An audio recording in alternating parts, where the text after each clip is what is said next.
You're listening to the Wall Street Ledger. Welcome to all of our listeners. Our featured company is Makara Mining. Makara Mining currently traded shares on the Canadian Stock Exchange on the ticker MAKA, as well on the Frankfurt Exchange ticker MK0, as well over the counter markets ticker MAKAF.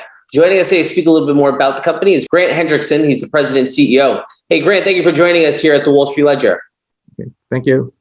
So for our listeners who want to know more about the company, touch upon the current projects and operations at the company. The company has the one project that's porphyry copper gold exploration, which is my expertise. It's in the Yukon. It's in the Dawson range of the Yukon. There has been a known porphyry deposit there that's getting a lot of attention recently. And we, a couple of years, 3 years ago almost now, we recognized that porphyry was probably misunderstood and was probably much larger system than what is presently known. And the thing about porphyry copper deposits, they don't usually occur by themselves. There's a structural control, and there's usually several porphyries along that structural control. If you can define that control early in your program, you're way ahead. And this is what I've done in the past in other exploration projects around the world. And so this was one in Canada, the first time I'd worked in Canada in almost 20 years. And so I was happy to be in my own backyard. But the geological potential is very high. The Casino deposit has been optioned now about 8 months ago by Rio Tinto. They put $28 million in for an 8% interest. And they put themselves on the exploration committee there, and they're probably turning the project around a bit. But they don't go into these things unless they see a lot of upside potential and that there's more to be found. And we were about a year and a half ahead of acquiring land in the area before Rio announced their play, which put more pressure on the land in the area. We still think we've worked hard on the structural control, which is what we're working on to show where the porphyries are going to be found, the newer ones. And these are very big deposits. You know, the last one I worked on probably has a value of well over $200 billion. It's in Mongolia, and not a great location, but right on between Russia and China at the moment. But you know, the mine is being built right now. They're spending $16 billion to build that mine, so you can tell they plan to extract a lot of copper and gold out of there in the next 100 years. And so this is the magnitude of deposit that we're trying to find in the Yukon, and we have about 90 square kilometers acquired, a significant amount of the strike length, the favorable strike length. We're a small group. There's a mining engineer, 2 geologists, geophysicists, including myself, and a couple of lawyers involved, and a manager of investor relations. We operate from home. We learned to do that with COVID. We just continue that to keep the overhead small. So almost all the money we raise will be going on surface surveys, geology, geophysics, geochemistry, and primarily drilling is the big ticket item. And the project's at a stage where it needs significant drilling. And because these are very large deposits, you have very significant sized drill holes. The target widths are often 600 meters, so you have to drill across the target with a drill hole and get down to its depth. So it often requires almost a kilometer type drill hole. So it's not shallow type drilling, even though the zone's not that deep below the surface, maybe only 200 meters. So give us a better feel of the current infrastructure within these regions as it pertains to drilling, exploration, etc. Okay, the infrastructure at the moment is there's a large camp on the Casino project, but it's basically a fly-in operation. There is a winter road that's very difficult to get in. You've got to drive up from Carmack's about 155 kilometers on a bush trail. But the government of Canada and the Yukon government and the mining companies, the big mining companies in the area, have agreed on building a resource road, and that is started, and it should reach our area within about 2 years, and that'll be bringing in the major truck transports. Because the Casino deposit, which is 10 kilometers from us, the road will have to pass through us on the way to the Casino deposit, and that deposit has a preliminary feasibility study that's positive, and the build cost is $3 billion. So there's going to be an awful lot of activity on that road when it's built. And for us, it's still air access. We can fly in by helicopter or fixed wing airplanes to certain airstrips. and then use helicopters to access the property. But once the road is in, though, it's going to go right through our property, and we have to watch where it is exactly to ensure it doesn't impinge on areas of high exploration potential. Okay. So then talk about the private placement that it was announced. Once it's completed, when do you anticipate that, and where will those funds be used? Those funds will be used. We probably won't be able to start field work because this is a northern project. Well, even though with climate change, things are opening up much faster, but we probably won't be able to get in there till the latter part of May. And and then we have about a 5-month period where we can work, and then the climate gets pretty severe. Unless you've got permanent facilities there, you can work year round. Operating camps is a much more difficult thing, and when it gets cold and freezing hard.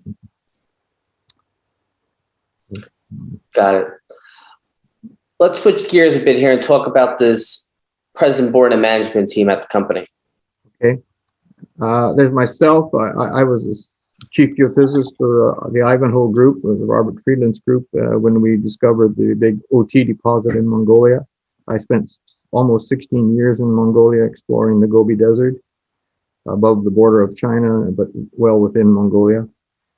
And I had a lot of expertise in porphyry copper exploration before I went there, but I learned a hell of a lot on that project, particularly the structural controls and how big these things can be, and not to overlook anything. And, so when I left that project, I was happy to be back in Canada, but I started to, some friends wanted to form a company and start exploring again. I said, look, the only thing to look for is these big porphyry, copper gold porphyries, and there is some areas in Canada that are relatively unexplored, particularly the Yukon. It's important to notice on the Alaskan side, which is about 100 kilometers to the west of us, and that there are large mines, but the Alaskan Highway angles up and created much easier road access on the American side. So there's several big mines on the American side, but Canada, we never developed a resource road up into the Dawson Range, and although that's underway now. So the village of Carmacks is about maybe 2,000 people at the most. That's the last community, and then the road starts angling up to the northwest from there. It should be at our site within about 2 years, and there's plans to put an airstrip in there with a proper asphalt strip so that 737s can fly in, so they can fly the workforce in and out regularly. And it'd be a typical fly-in, fly-out mining operation. But the airstrip will be almost adjacent to our property. So it's a little bit more flatter land where we are. Where do you see the company positioned in a 2 to 3 year period? I think we'll be far enough along that one of the majors will want to take us out. We have a CA agreement with Rio Tinto already. They want to look at all our data as we acquire it.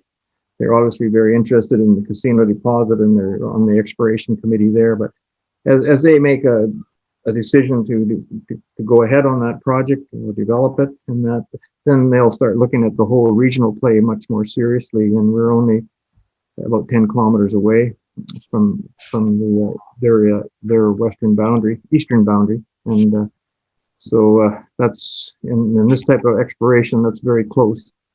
The strike length of the last deposit I worked on porphyries was about 18 kilometers, and there was 5 or 6 porphyries found over 18 kilometers. Right now, you've got just Casino sitting by itself, and that's not typical of big major supergiant porphyry belts.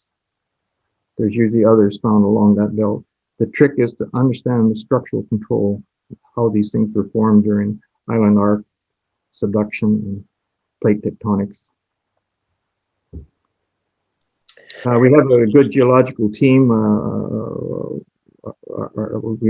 We're experienced on this type of stuff, and